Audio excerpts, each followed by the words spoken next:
Welcome to the Necronama.com, where we're spending all of October looking at 31 episodes of the Simpsons Treehouse of Horror. Today, we're looking at Treehouse number 7 from October 27th, 1996.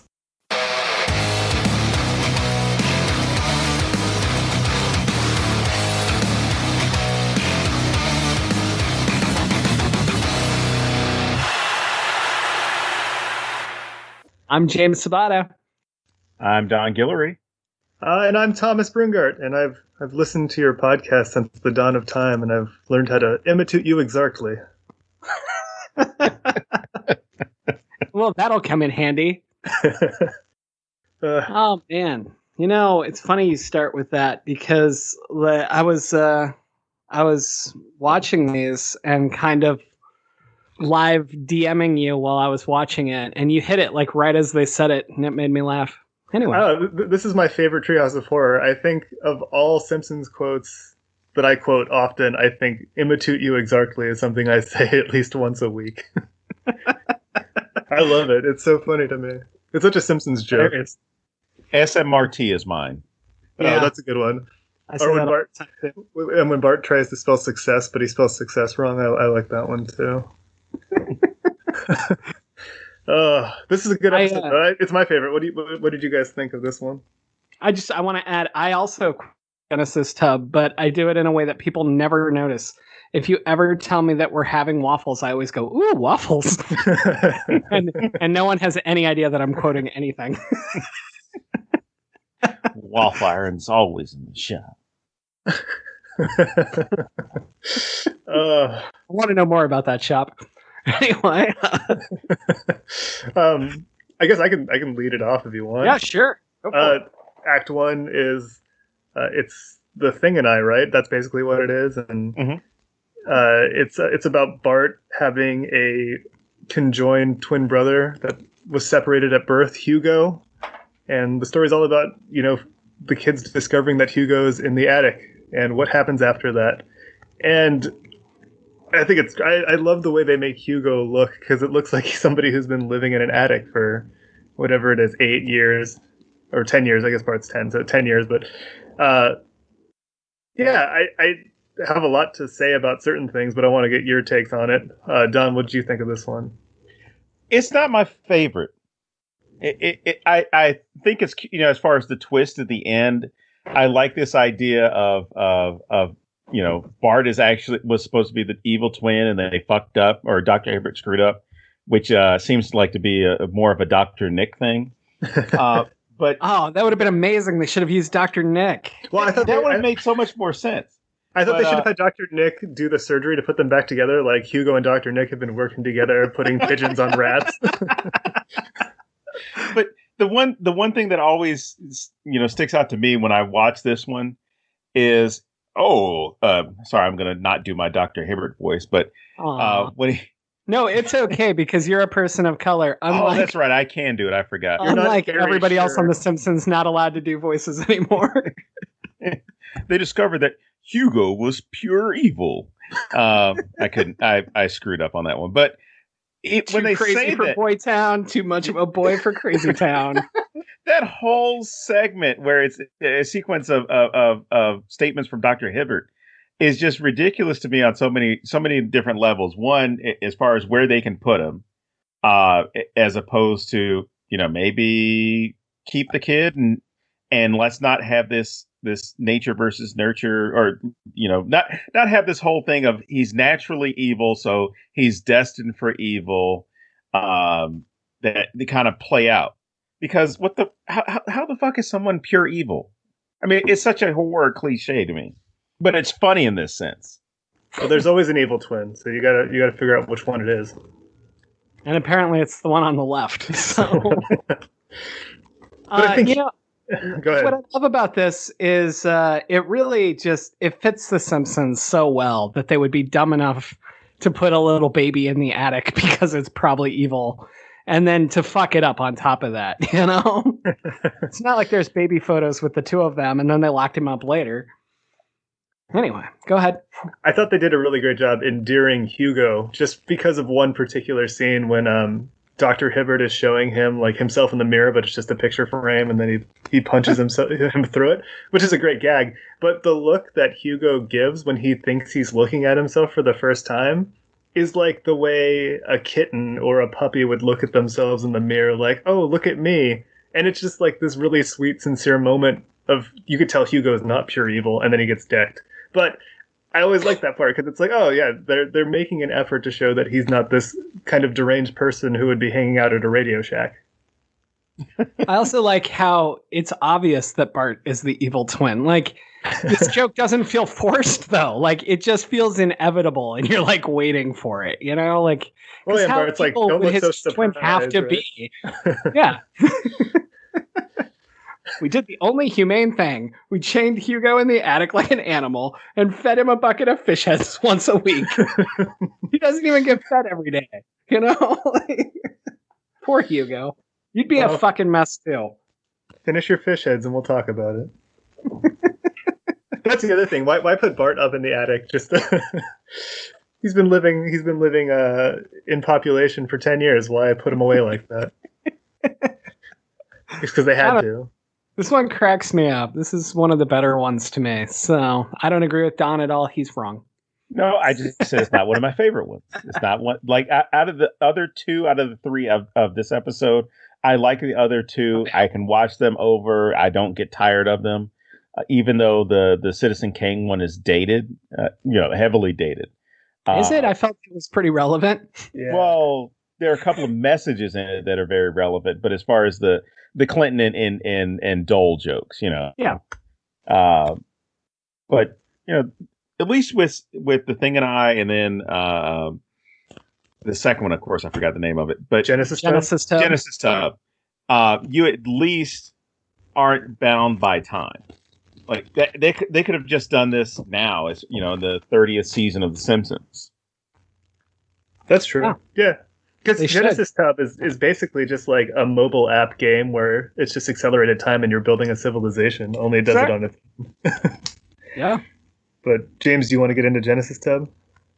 First, I have a question, Don, because I'm not the biggest South Park person ever. But didn't they parody the Genesis Tub? They did with sea monkeys. Yeah. Is that what it was? Okay, I couldn't remember. They involved semen in order to make. So it wasn't static electricity. It was semen that they collected in order to make the sea monkeys civilization work. Okay, I'm glad I asked. The more you know. So the Genesis Tub, Lisa basically has this science experiment where she's trying to find out if soda rots your teeth or not. And instead, she kind of builds this whole little civilization on a tooth in a petri dish. And I love everything about this segment. Like, this is one of my all-time favorites. But like I said, the waffle thing cracks me up every time because she's so excited. And she's like, tiny little people, my God, I've created life. And then, Lisa, we're having waffles. Ooh, waffles. Like, there's so much of her dad in that, and you don't get that a lot. You don't get to always see how Homer is definitely related to Lisa. And this is such a fucking Homer moment. The disappointment of, these are just square pancakes. Well, the waffle iron's in the shop. That's such a great line. Always in the shop. Yeah, no, that's... You're right. There are moments where Lisa will like salivate over something, and you're like, "Oh, that's Homer's daughter," but it doesn't happen as much as it should. No, I love that though, because it's like they just like suddenly remember, oh well, she is Homer's daughter, so. But yeah, what about you, Don? Do you like this one? I like this one, and like I said, this one is an episode, or at least an act that I would say it's timeless. It still works today, and the great thing is you have these social commentaries in it that deal with this idea of creating a civilization. What is God? How would you look at, let's say, whatever your deity is, or if you believe in one, or if one appeared, what are those questions that you would ask? Because the same thing comes up in Futurama when Bender is, just flying around space, or at least floating around space, and he has two sides of his body, civilizations that are growing on two sides of his body, and they end up fighting each other, and they start to make this argument of like, oh, God favors us, and because we get to be on the light side, you guys are on the dark side, where people's perception of what God is or what God's plan is gets called into question here, because it's the same types of things. Hey, why do you let bad things happen to good people? Why am I so fat? Why is this? You see those same things in society now. It could even be like, why is the pool boy with my wife? And why am I sitting here watching? Outdated reference 2 months later. Anyways. But no, I love the scene where like all the little people are like basically asking her the questions that you would ask God, because they are so just timeless questions that people have been asking forever. And then Bart shows up and they're like, I don't remember exactly what they call him, but they're like the evil ones here. Destroyer? Was it the devil? The Destroyer. It's the devil. And it's just how she's like, oh, that's my brother. And they're like, what? The devil's your brother? I loved that. I thought that was such a great little, my beliefs can't handle that. You two are complete opposites. You can't possibly be related. I think that's great. But no, I really wanted somebody to ask her like a bunch of really irrelevant, like nothing questions, because I feel like if I got to ask God something, I would really blow it. Like, I don't think that I would ask something extremely intellectual. I'd be like, how many urinals did I use in my lifetime? Oh my God.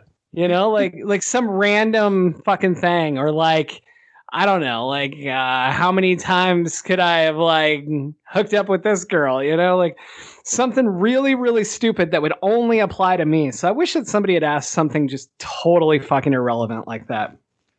So on that note, Don, what kind of stupid ass question would you ask God? God, of all things that when you said that, I was thinking like maybe we could settle the barbecue debate. Oh man.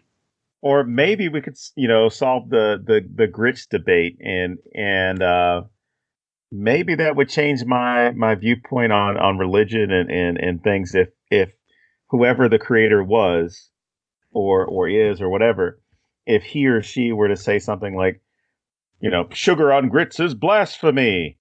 Like, you know what? Maybe I'll hear you out. I'll see what else is going on here. Or if he completely, what if God was like me and was like, grits are gross, dude. What the fuck? You know what? Then Go fuck yourself. Grits are delicious. Did you know that no self-respecting Southerner uses instant grits? I don't respect myself, so who cares? Anyway, I learned that from my cousin Vinny. He's your cousin too? Oh no. My memories with him go back to when we were both two youths growing up together. Jesus Christ. Anyway. I started something. Holy shit. Thomas, what kind of stupid-ass question would you ask God? Well, I don't believe in God, so I think I'd end up... So basically, what the fuck are you doing here? I'd end up in hell, and I would probably just ask the devil where I could find a window fan. I can have that arranged, my friend. Perfect. I think, you know what? Should have asked for an electrical socket. Damn it.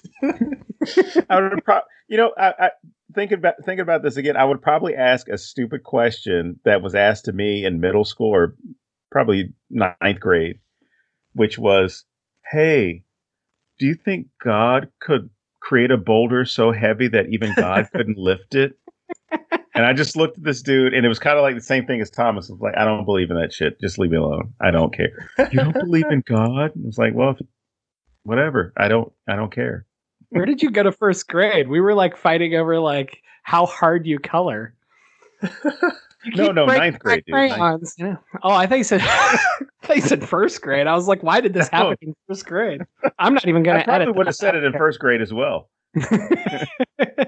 I'd ask him what my life would be like if I robbed the Quickie Mart. And then it would just be me dancing in front of my mansion.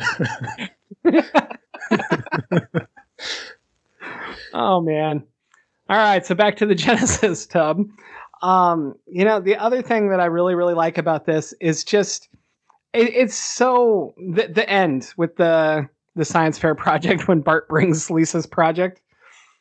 I love the ridiculousness of this because that's how science fairs felt to me as a kid. It was like, that girl over there who's super smart, Angie, I'm talking about you, was like going to win before we ever did this. So why did I put any fucking effort into this, right? And it should have been Lisa. So like everyone would have had that feeling. And I love that they did that, but then twisted it by just having Bart steal her project. And then they throw them all away except for his. And she never gets out. She never gets rebigulated. Well, that would imply that there was. I love that there was like a little Frank. Everybody else was like a different kind of person, but then like just a copy of Professor Frink. But going back to what you guys were saying about how they were asking questions that you would ask God, when the guy is asking and he's like, "Hey, this is Steve from Sector 7 or whatever it was. What if you're so great? Why do bad things happen to good people?" And I remember being a kid and thinking, like, when he's saying where he's from, like, God doesn't give a shit about that. Like, Lisa has no idea the structure of their town. So it's like, it just gave me perspective as a child of like how minuscule and how pointless we all are, right? Because it's just like, you believe in this higher power, but he doesn't know shit about you. If I'm like, "Oh, I'm Thomas from the Bay Area," he'd be like, "I don't know what the fuck that is. Like, what do you want?" Like, that's what I got from that. Like the specificity and just the self-indulgence of, "Oh, it must be important for you to know where I'm from." No, that's pretty great. I hadn't even considered that. Like, I would kind of wonder, like, would you have to like specify time too if you were talking to God? Like, I'm Thomas from the Bay Area, and this set of years. Like, I don't know. Is God beyond time? Like, is he like Amy Adams in Arrival, where he just lives in a time loop and can see the future and the past? Ooh, I don't know. You'd have to ask somebody else. I've never read the Bible, so I don't know how to read. He's using the Force. Is that one of those Star Trek things? Ooh, waffles. Speaking of Citizen Kang. Speaking of space. All right, who's taking this?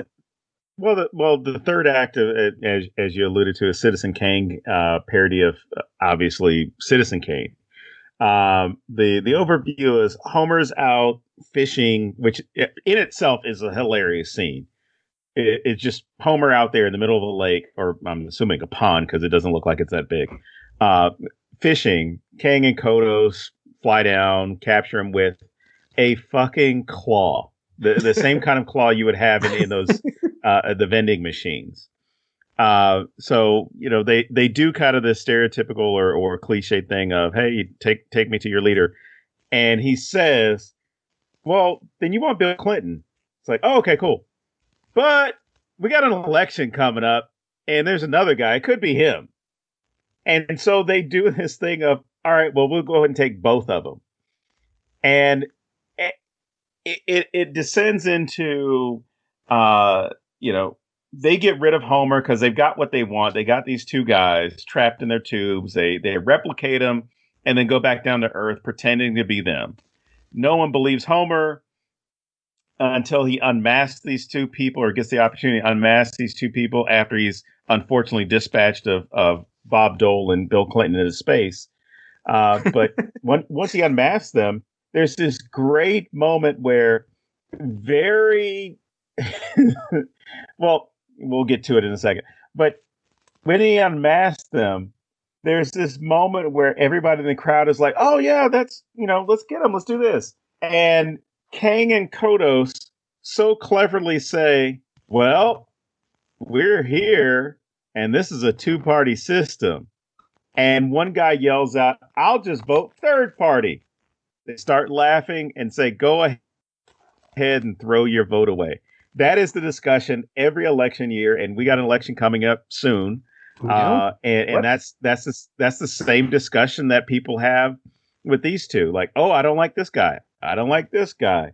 Well, you know what? I'll vote for third." Yeah, go ahead and throw your vote away. And of course, Kang wins, and it becomes this massive slave labor that the humans have to conduct. And Homer says a great line that was applicable to the 90s, which was, "Don't blame me, I voted for Kodos," to match all the bumper stickers that you would see in the 1990s from people who didn't like Clinton, which was, "Don't blame me, I voted for Bush." Yep. Well, even my uncle had one that just said, "Don't blame me, I voted for the other guy."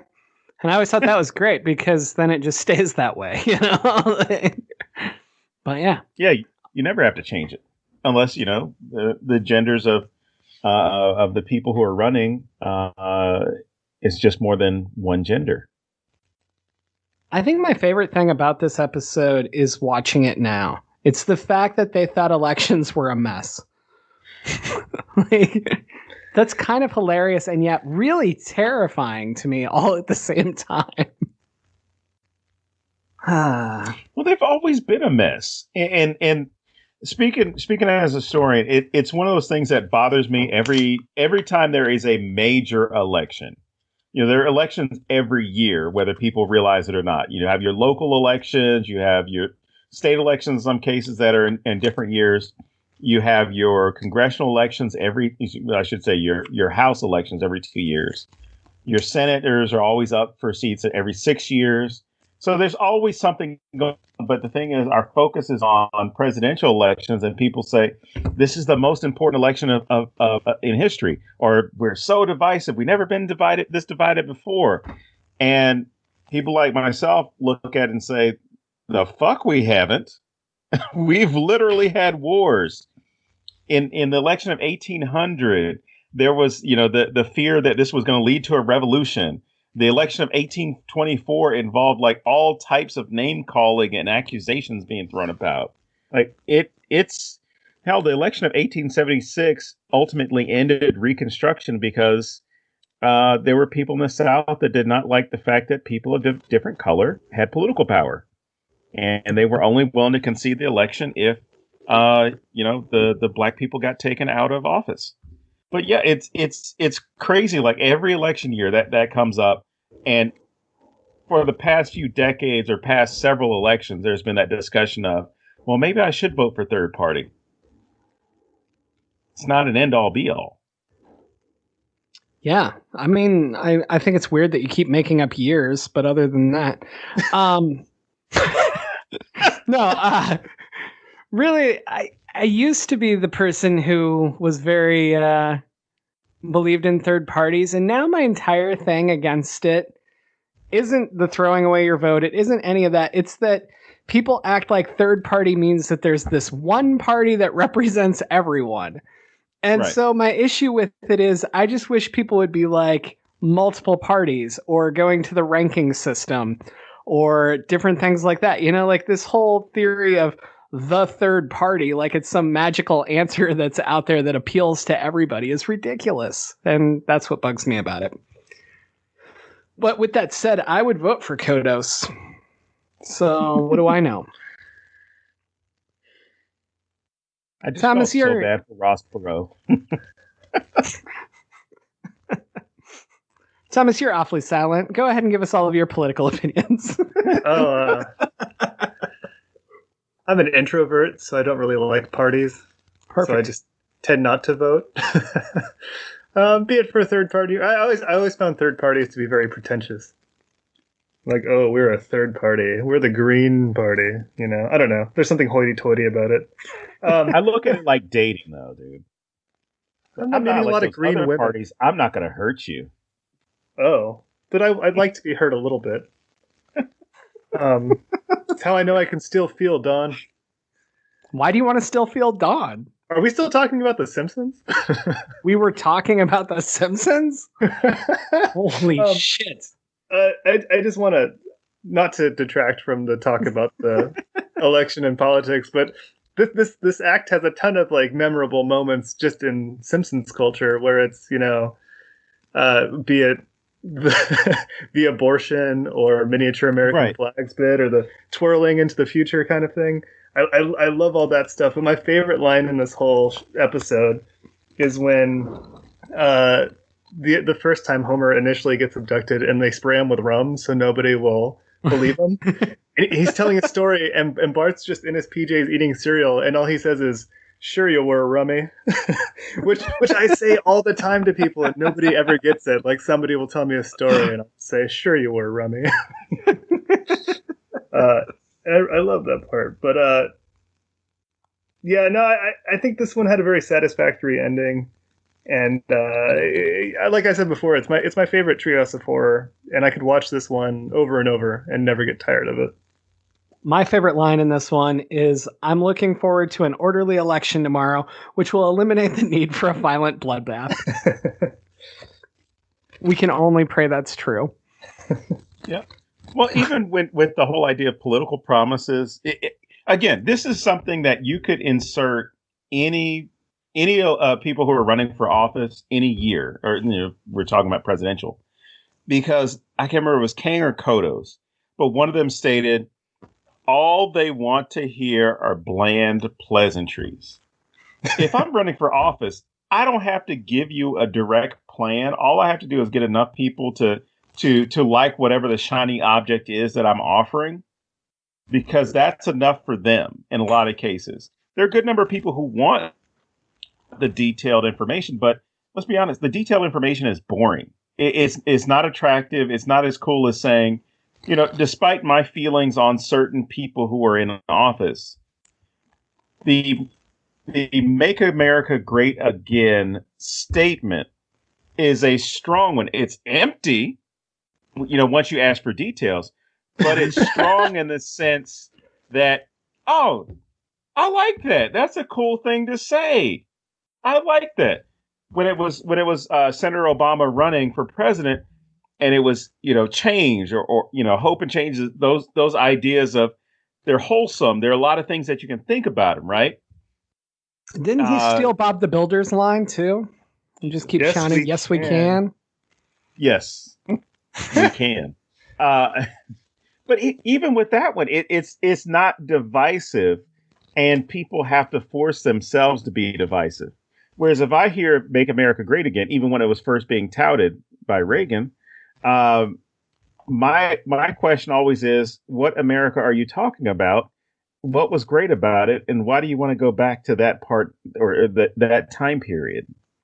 Where some people aren't going to see that. They see it as, oh, this is when, dads worked, moms got to stay at home, parents were married, whatever bullshit thing that they believe was taking place. But hey, wait, so whatever let me makes get this you feel straight. comfortable. Let me get this straight. If you're playing My Dinner with Andre, and he's talking about making America great again, are you going to move that joystick forward to tell me more? I don't even want to know what just happened here. I'm going to stay out of this one. Tell me more. So, my favorite thing about this episode is that when it finishes, it automatically goes into my favorite episode of The Simpsons of all time, which is You Only Move Twice. There you go. We could talk about that one for 30 minutes. I can talk about that one for 4 hours. Just ask my wife. She'll tell you. Oh, you know what my biggest letdown about the Simpsons of all time is? Initially, when they were writing the Simpsons movie, the villain was going to be the villain from You Only Move Twice. It was going to be that character, and then they thought that the audience wouldn't remember that character, so they just invented a new one, which I thought was even worse. That's so much worse. Hank Scorpio is the greatest thing that's ever happened to the Simpsons. I was just wondering, how are you going to forget Hank Scorpio? Yeah, ridiculous. That movie would have been so much better had it been Hank Scorpio. But you don't like moccasins? Neither do I. You ever seen somebody throw a slipper before? Yes, once. I love everything about that episode. Sorry to everybody listening. You want some papayas? They're full of papayin. Make you strong like Popeye. Popeye, papayin. Yeah, anyway. I didn't even give you my coat. Yes, I am drunk, everybody. This concludes another episode of the Necronomicon with James Sabata, Don Guillory, and Thomas Sexbot Brungardt.